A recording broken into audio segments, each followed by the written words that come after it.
Hey, it's me, and welcome to whatever this is. I'm basically just going to talk about what I watched last month in January 2024. That was last month. I've watched quite a bit of TV shows, quite a few films. I'm just going to tell you my thoughts on them. I'm not going to review them because, most of these things I've only seen once, so I can't really give you some sort of detailed, in-depth review. Just mainly first impressions, you could say, and what I just thought about them. Just discuss.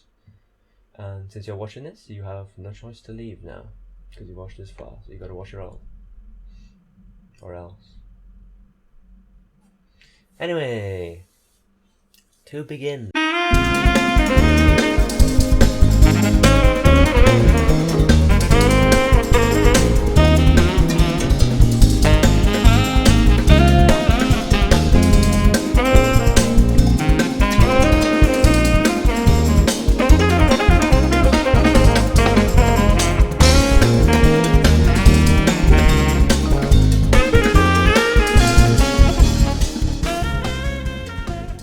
Talk about the most hype thing from last month. Jujutsu Kaisen Season 2 ending. I'm just gonna talk about the entire season as a whole, and what a fantabulous season it was. Incredible animation, the story, to me, standard Jujutsu Kaisen stuff, just constantly delivering when it needs to. Like, the story was definitely 23 episodes was just basically on 2 arcs, the hidden inventory and the Shibuya incident. We definitely got like an in-depth story. Goddamn, and it went quick.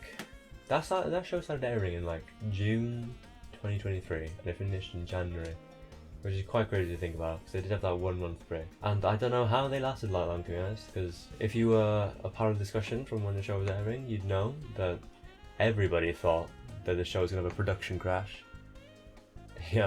Some episodes, I think it's like episode 16, the compositing was horrific, but more on that later. For now, I should talk about the show as a whole. First, gonna have to compare it to season 1, miles better. I've seen people complain that they prefer the season 1, they prefer Park's directorial vision. I just gotta say, I much prefer Goso. If you didn't know there was a directorial change between season 1 and season 2, you probably could tell that, or at least something like that's happened through the visual art style change. Goso, he's like a genius. Park is also a genius, but Park's good at action. Was Goso is just so cinematic. The first 6 episodes was peak TV anime of all time, in my opinion. Because the hidden inventory arc is only 6 eps. So also focusing on the best, what people's favorite characters in JJK. It was starting off with that arc, they were sorted. Not only that, but the amount of detail it was given. The first few episodes, just beautiful. And obviously, as the hidden inventory arc comes to an end, there's a month-long break, which actually also happened in season 1, if you didn't remember. Then, we get Shibuya. Everything seems to go on quite alright. We do hear things in the background, and then we start to see these things happen in episode 12 and above, I think. Can't remember what episode it is, but it's they're on a beach with Dagon, and the composed thing is just horrendous. Season 1 also had horrific composed thing, but you just wouldn't notice it because you just focus on the front. So some of the more keen-eyed people probably notice that, and that's just thanks Mappa. In this situation, you could argue it's it's not just Mappa, it's the production committee as a whole. But I'm pretty sure it's Toho in the thing. But you also can't not put the blame on Mappa for picking up this show, which I am glad they did, because they do have not the resources, but they have the ability to pull in all these lead animators. If JC's staff did Jujutsu Kaisen season 2, would it look like that? I don't think so. But it's also we're now stuck in this cycle basically of Chainsaw Man, Jujutsu Kaisen, Chainsaw Man, Jujutsu Kaisen, which is kind of sad to see. With the Chainsaw Man movie that got announced, so that should give them a little bit more time. But I want to talk more about that when it comes out, because I have opinions on that. What else did I say about JJK? Oh, the ending to season 2. Very sudden, but also not sudden. A lot happens at the end of season 2, and a lot doesn't happen. Like, it's quite interesting. Like, if I remember correctly, it's Ghetto. Then Yuki shows up. They, like, do a thing. Ghetto, like, unleashes his ultimate thing, which, like, does a lot. Then, like, they have to reveal the curses to, like, the entire world or something. But, like, then we get the time skip, so we don't really see. Well, they show us, like, we also don't at the same time. We skip right to the end with my goat Yuta. What a goat of a man! I can't wait to see more of him. I actually love him so much. If you didn't know, I think the show had like a horrific schedule. If you haven't watched JJK, go watch it. Mahito, incredible villain. Him and Yuji, like paralleling each other and stuff like that. His voice actor did an incredible job. He really sells Mahito. Like, this guy's doing stuff that this guy's gonna, like, there's no way this guy's gonna be able to speak in like 10 years. But, you know, as good of a villain Mahito is, he's not touching the goat that is Aoi Todo. This man's presence is, like, incredible. This guy's charisma to appear on screen and people are like, oh my god, bro. Like, bro just saved the show. I'm excited for more JJK, to be honest. Probably gonna be like a 2-year wait. Knowing Mappa, it'll be like a yeah, it'd be like 6 months. And that's kind of all my thoughts on season 2. I've seen people saying that JJK doesn't have a really good soundtrack. I would be inclined to agree. As in, there's good tracks. I remember specifically, I saw that someone tweet that, and as I was watching the show later on, I noticed the music. I was like, oh, the music isn't bad. It just doesn't feel cohesive.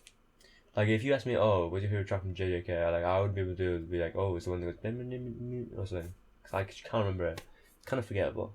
It's not bad, just forgettable. Other animes that I had in January. Free Run as a whole. The start of Free Run, beautiful. Brought a tear to my eye. Made me think about things that I wouldn't care about. And as the show goes on, I just care less. Like, I like the characters. I feel like the character development is done well. They grow. You know, we also had that, like, one guy who joined and then left. Like, he was a good addition for a bit. Really kept it fresh. But also just kind of fell off. Like, it's just a lot more boring. It feels like that it's gone to, like, that generic adventure. Which, I mean, nothing wrong with that. It does it well. I guess it would be kind of just, like, cry porn if they just kept doing what they did at the start, to be honest. Marshall Season 2 started airing this month with a bang opening. Like, creepy nuts go crazy. Which is a sentence I never thought I'd say in my life, but creepy nuts, banger. They did the, what's it called, Call of the Night opening and ending. Banger songs too. They just don't miss right now. Another show I watched from, not the new season, that started airing in January or December, I don't know. But one from before is Apocryphy Diaries.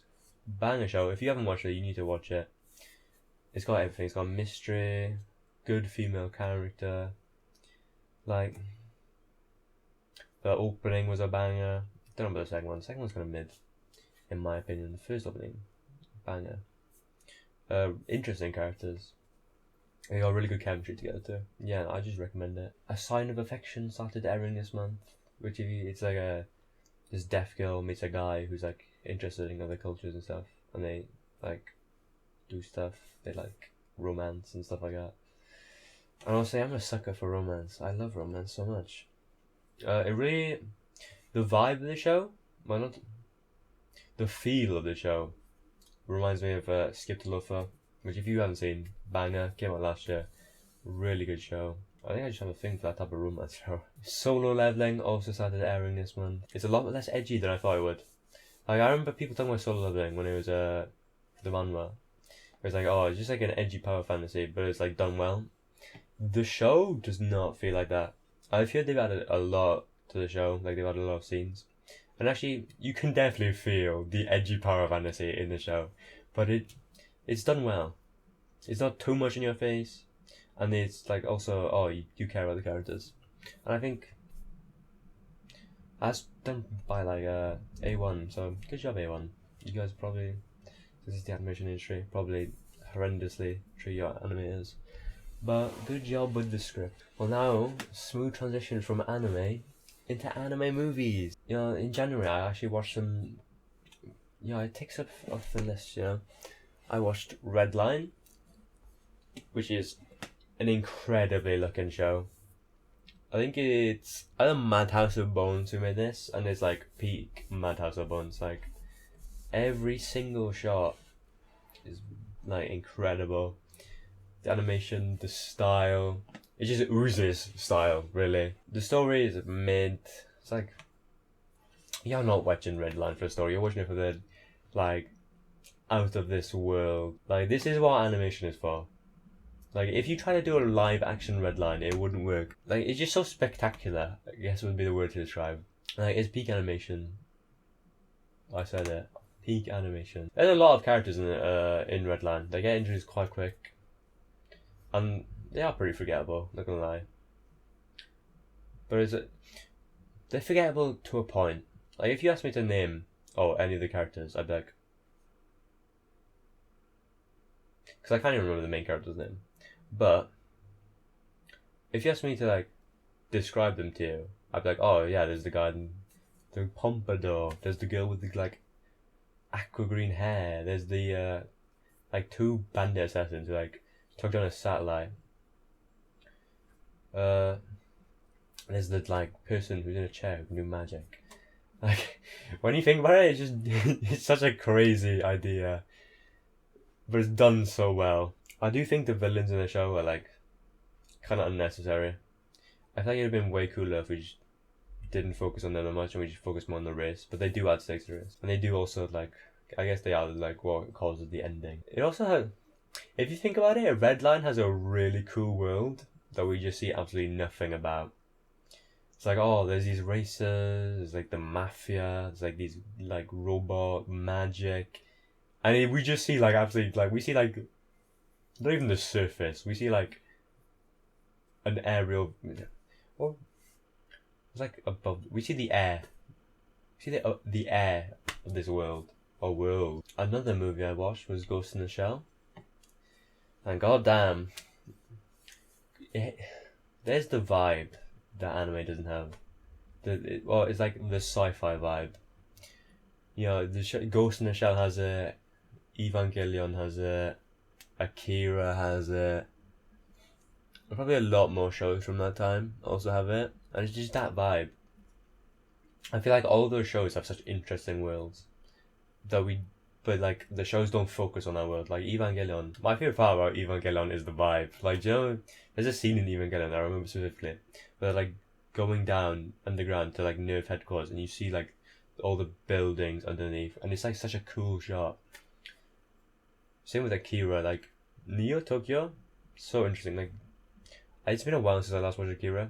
I really want to read the manga, but it's just so interesting. But we get like nothing because it's in movies. Right, and then Evangelion is about depression. Why can't we have like cool sci-fi? And we just don't get it anymore. All sci-fi now feels so like, especially in anime, it feels like plastic. Like if you compare Evangelion to like Darling in the Franxx feels so like clean. Like I haven't seen Darling in the Franxx, but from what I've seen, it just looks so clean and like colourful.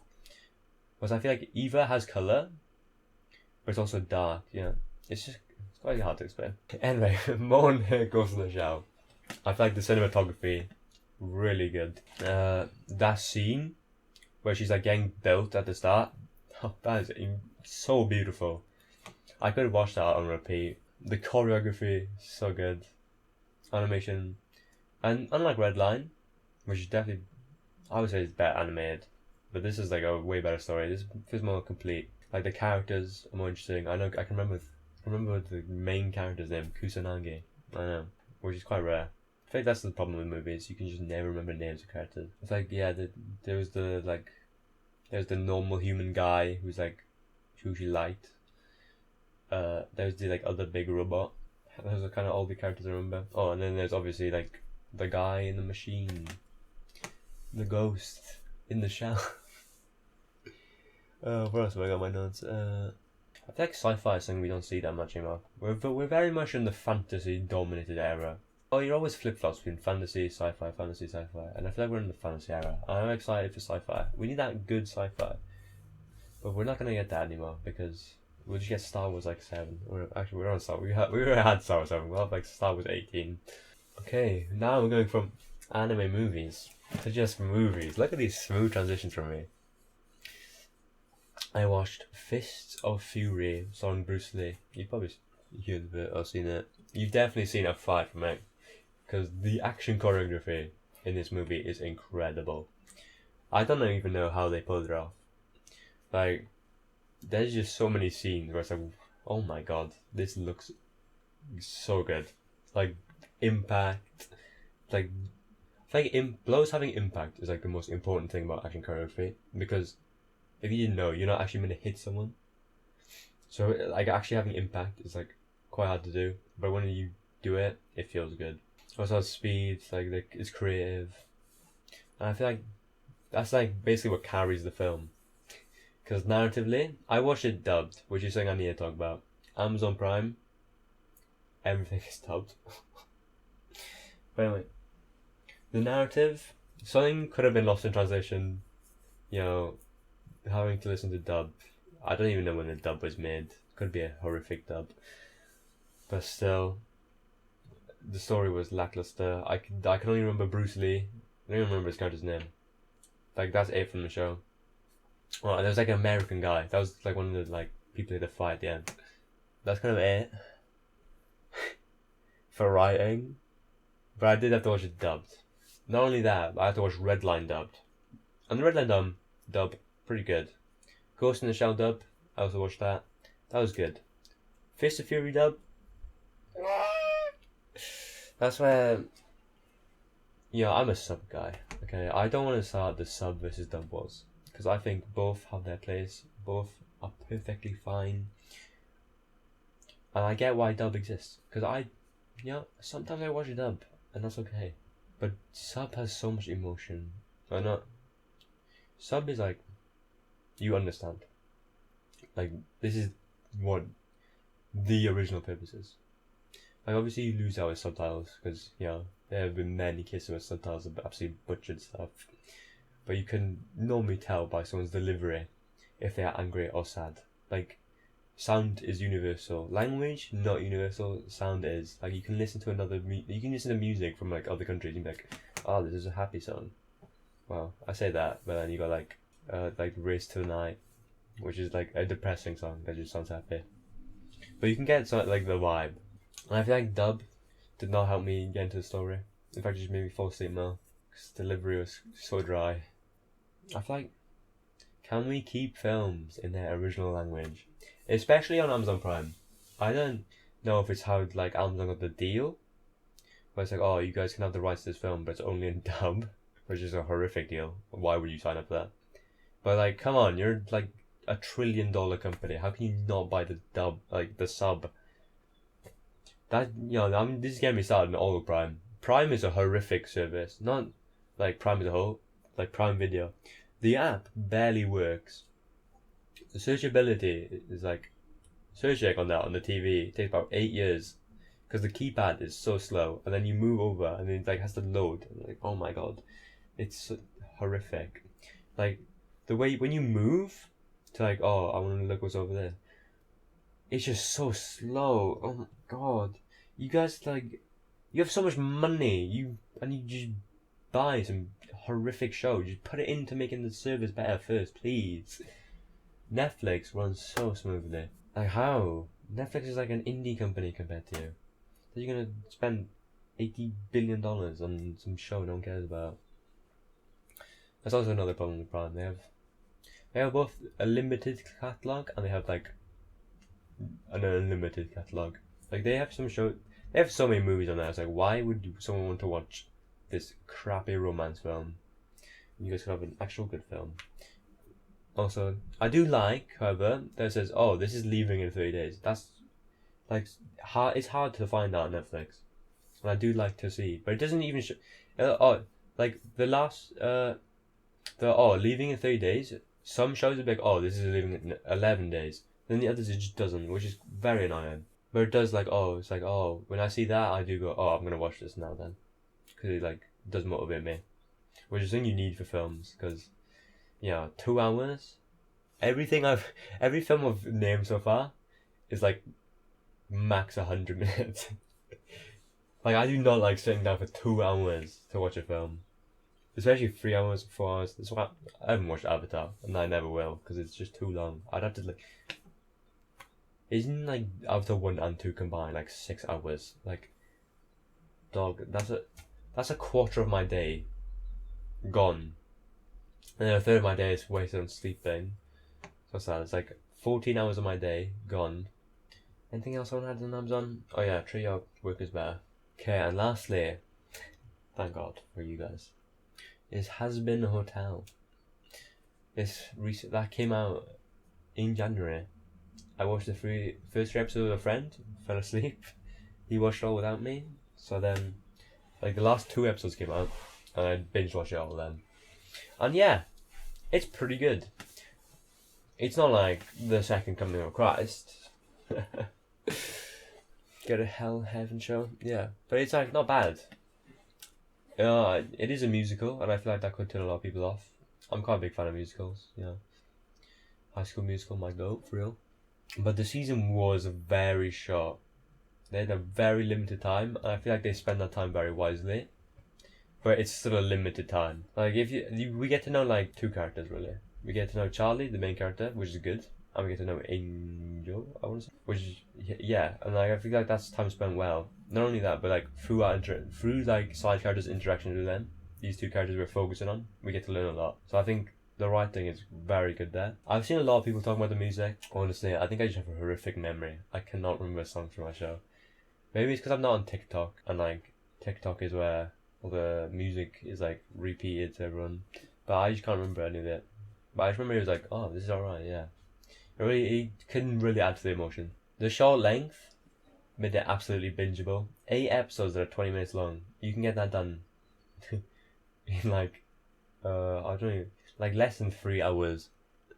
You could probably get it done quicker. Real ones watch it in 2x speed, no jokes. We don't do that here, unless I have to. Also in that time, it leaves you wanting more. You know, if you haven't watched the season ends in a cliffhanger, kind of. Or it's like not a cliffhanger, but it's a smooth transition into what will probably happen next, and it's a bit too smooth. And that's kind of all I have to say for Has Been Hotel. You know, I'm excited for more. Hopefully we don't have to wait too long. If I have to wait like 4 years for a sequel, then I probably won't watch it. 'Cause I'll probably forget I even watched the original. And that's kind of all I have to say for TV and movies. Next up, games. January was quite a busy month for me, so I didn't play many games. If anything, I just played Fortnite. That's it. Played a lot of Fortnite Battle Royale. And I feel like Fortnite has evolved so much. It's now, what, 7 years old this year? God damn, that hurts to say. Getting old. And, yeah, it's evolved a lot. It's like Roblox now. But I think it's a good thing and a bad thing. Like, I can't remember, but I'm pretty sure someone got paid, like, a lot of money for making a Fortnite game. Which I don't know how, because I don't think there's any monetization yet. I don't know, with the new chapter, I think it was, that like the Fortnite Festival, the Rocket Racing. So if you play Fortnite and you get bored of Fortnite, you can play Fortnite but play different Fortnite. You get what I'm saying? And that's like the creative mode. It's a great game to get on with friends. Like Fortnite Festival with the boys.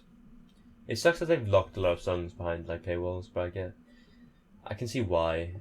You know, The Weeknd wants to make his bag, you know. But I feel like, and they do rotate like 3 songs, but like, it severely kneecaps how long you can play Fortnite Festival for. You can play like maybe 1 or 2 tries of like, so you play like 8 songs, and then you're like, okay, yeah, that's it.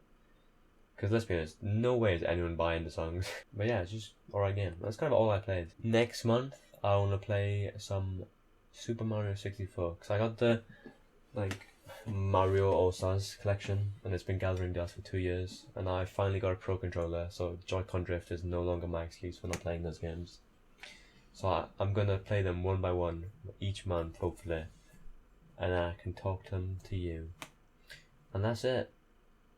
Thanks for listening to me waffle, even though I didn't give you the choice to leave, and if you have left, well, expect things to come.